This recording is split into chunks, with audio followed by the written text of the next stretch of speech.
January 1994. A talented team of student and faculty engineers from the Case School of Engineering embark on a quest to design and build an electric race car that will outperform cars built by 11 competing universities from around the country in the 1994 Cleveland Electric Formula Classic, Cleveland's first electric vehicle race. The fast-paced world of auto racing is not a place you expect to find college students. But then the Case School of Engineering is no ordinary place, and the student engineers who learn there are no ordinary students.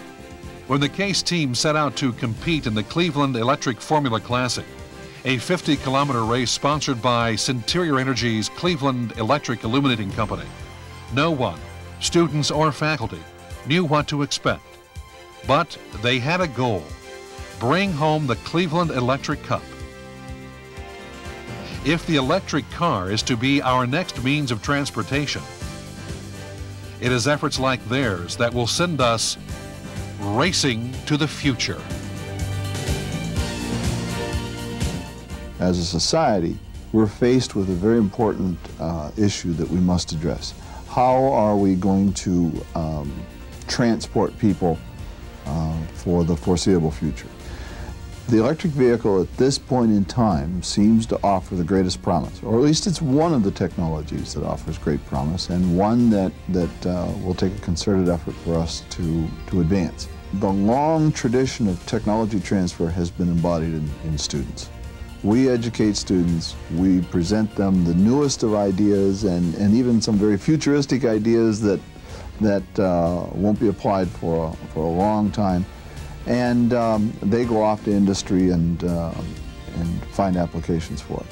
But we wanted to do this because we wanted Cleveland and we wanted Ohio and we wanted people in the United States to see the kinds of students that we attract here and the kinds of work that they can do.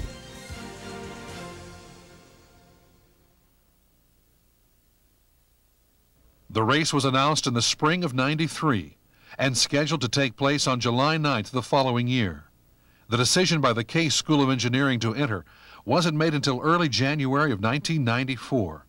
Admittedly, not a lot of time to build a car that will compete to win. We had to adopt a strategy that said we're going to expect this race to be run several years over. And so what we did was we said, let's select the most versatile motor drive that we can possibly find. One that will not tie us to any particular electrical source, any particular electrical technology, and so forth. And even though it may be an expensive motor, let's make the investment in that with the expectation that we'll use it for several years. With the decision to enter the race came the task of developing an electric race car with all the mechanical and electronic components required to run fast and efficiently enough to last the race and win. All cars are required to use identical chassis and identical tires, suspension, and car bodies. But batteries, perhaps the single most weight-adding component of the car, are chosen by the engineers. If they are to win the race, the Case team must select the best batteries available and make them run the most energy-efficient, lightweight vehicle they can design. Developing the car will require the kind of teamwork that would equal the most demanding real-world engineering environment, and some facilities and expertise not available on campus.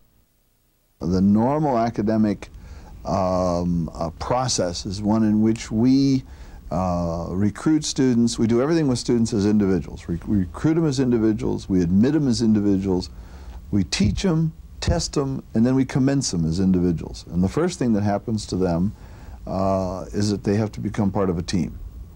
Even if they go out to function as an individual consultant, which is rare for a student to do right out of school, even if they go out and function as an individual, they have to participate in a team exercise in that service role. And we do not have enough of those kinds of experiences around the university.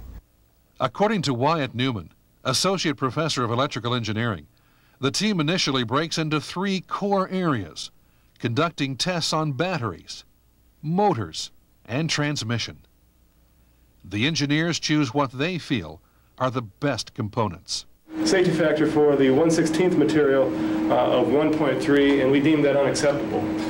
This is the thing we don't need because we got a nice little clutch and flywheel. We turned this in. Because of that, it fits inside the 12-inch, so we don't need that plate anymore. It makes it really simple. That once the car leaves the chassis shop and goes to Chuck's shop, we can throw the shocks on there, or get the spring size picked up. It might be nice if we had maybe a row of LEDs, several green, yellow, red, something like that to say, okay, you're fine, okay, you're running low, think about a pit stop, or help, you're in trouble, stop the car. By mid-April, the chassis and components are on campus. We can turn the water outlets, but if we can't bend these wires around, it's not going to be good either. And then another box sitting like this right here. Okay. And this box would actually probably be the right size to go right there. And we got to monkeying around with it, putting it into different gears. And I'll tell you what, in high gear, it turns hard. Now, with less than 3 months before the race, time weighs heavy, and serious work begins. To maximize the standard body and chassis, the students enlist the help of Pro Street Chassis. This one has the proper preload on it right now. And the Mallet Motorsports Speed Shop, headed by brothers Chuck and Lance Mallet, to help set up the car. What we're up to today is cutting the body such that we can put our transmission into the car. The body, or the whole chassis, was built for an oval track race. And in the oval track race, you don't need a transmission necessarily, so they did not leave room for the transmission. But right now, with this big bar out here, the bodywork is going to have to definitely be modified.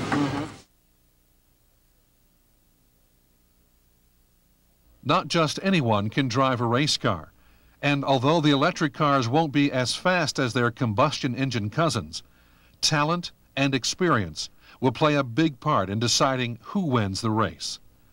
With notables Lynn St. James and Brian Herta driving for competing schools, veteran NASCAR driver and ABC sports commentator Jack Arute would drive for the Case School of Engineering.